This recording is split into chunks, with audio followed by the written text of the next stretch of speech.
Good morning, dear students. Welcome to the maths class. I am Monica Sana, your maths teacher working in DAV Police Public School. Today we'll continue question number 11 of worksheet 4, chapter number 11. Question number 11 is the area of a rhombus is 220.5 centimeter square, and if the altitude is given, you have to find the length of each side of rhombus. We have already discussed rhombus का area क्या होता है बेटा. Area of rhombus क्या होता है. हमने दो फॉर्मूले पढ़े हैं एरिया ऑफ रोम्बस के. एक किया है हमने base into height and another हमने क्या किया है half into D1 into D2. लेकिन यहाँ पे हमें किसका यूज़ करना पड़ेगा, इस फॉर्मूले का, क्योंकि यहाँ पे देखो क्या गिवन है, हाइट गिवन है और आपसे क्या पूछा हुआ है, बेस फाइंड करने को बोला हुआ है. तो आप क्या लिखोगे यहाँ पे, एरिया ऑफ रोम्बस क्या गिवन है 220.5 centimetre square and what is the base, we have to find that base. And height हमें क्या मेंशन है बेटा, बेस मल्टीप्लाई 17.5 सेंटीमीटर. तो आपके पास ये बेस के साथ मल्टीप्लिकेशन में वहाँ जाके क्या हो जाएगा, डिवाइड में 220.5 बाई 17.5. एंड जब आप इसको सॉल्व करोगे आपके पास आ जाएगा 12.6 centimetre. So this is the length of each side of rhombus. जो हम रोम्बस की साइड्स होती हैं सारी क्या होती हैं, इक्वल. तो अगर आपकी एक साइड 12.6 है तो सारी साइड्स क्या आ जाएंगी बेटा, 12.6. नेक्स्ट क्वेश्चन है क्वेश्चन नंबर 12. ये डिफरेंट क्वेश्चन है, ऐसा क्वेश्चन आपकी वर्कशीट में नहीं था, ये डिफरेंट सा क्वेश्चन है बट बहुत ईजी है. The diagonal of a quadrilateral is 40 metre long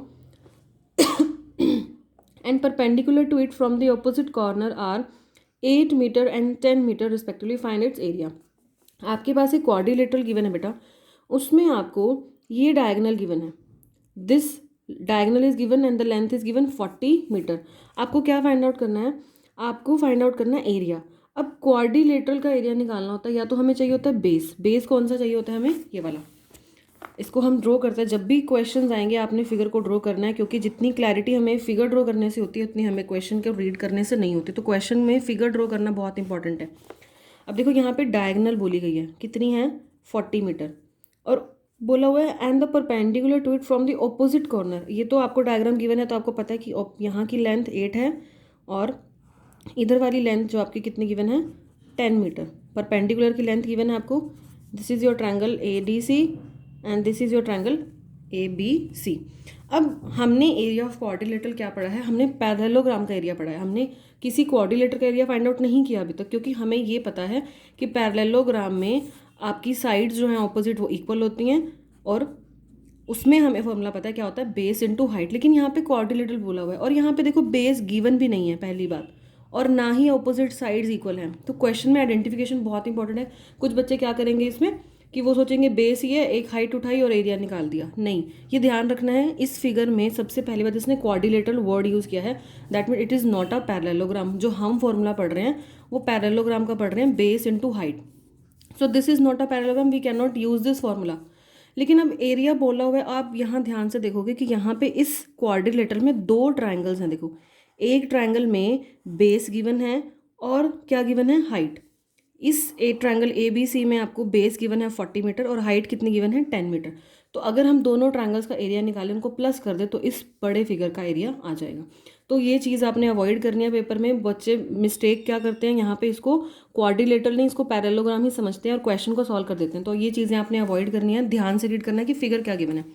अब आप क्या करोगे, एरिया ऑफ क्वाड्रिलेटरल आप लिखोगे पहले, area of quadrilateral it is equal to area of triangle ADC plus area of triangle ABC.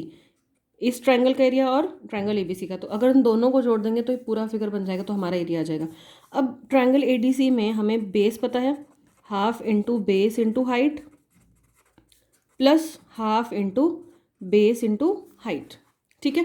अब आपने सिर्फ इतना करना है कि इस ट्रायंगल में से बेस और हाइट पुट करनी है. हाफ बेस क्या है आपके पास 40 मीटर और इस ADC ट्रायंगल में हाइट है मेरी 8 मीटर प्लस हाफ इंटू, अगर किसी को इस तरीके से प्रॉब्लम हो रही है तो वो ऐसे भी कर सकता है कि पहले एक ट्रायंगल ADC का एरिया अलग निकाला, फिर सेकंड ट्रायंगल ABC का निकाला और दोनों को ऐड कर दिया और लिख दिया एरिया ऑफ क्वाड्रिलेटरल. अगर इस तरीके से आपको देखने में नहीं समझ में आ रहा तो आप दूसरे मेथड से भी कर सकते हो कि आप अलग अलग निकालो और लास्ट में उसको ऐड कर दो. अब इस ट्रायंगल में देखो बेस क्या है 40 और हाइट कितनी है 10. अब देखो इसको हम सॉल्व करेंगे तो ये कैंसिल हो जाएगा, 2 4 8. तो यह आ गया हमारे पास 160 मीटर स्क्वायर प्लस यहाँ से कैंसिल हो गया, 200 आ गया आपके पास, 200 मीटर स्क्वायर। तो आपके पास क्या आ गया area, 360 metre square. It is the area of quadrilateral.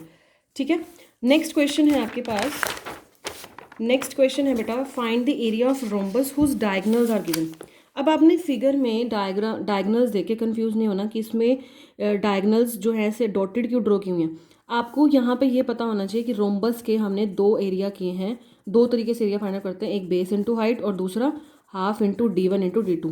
That is कि अगर मुझे डायगोनल्स पता है, मैं दोनों को मल्टीप्लाई कर दूँ और फिर मैं उसको हाफ से मल्टीप्लाई कर दूँ तो भी मेरा एरिया ईजिली आ जाएगा।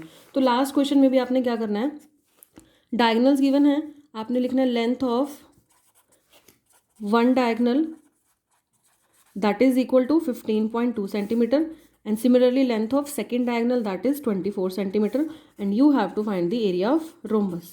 और एरिया ऑफ रोम्बस हमें पता है हाफ इंटू, आप यहाँ पे लिख देना कि आप D1 किसको बोल रहे हो, D2 किसको बोल रहे हो, D1 into D2, and we will put the value of D1 is 15.2 and this is 24।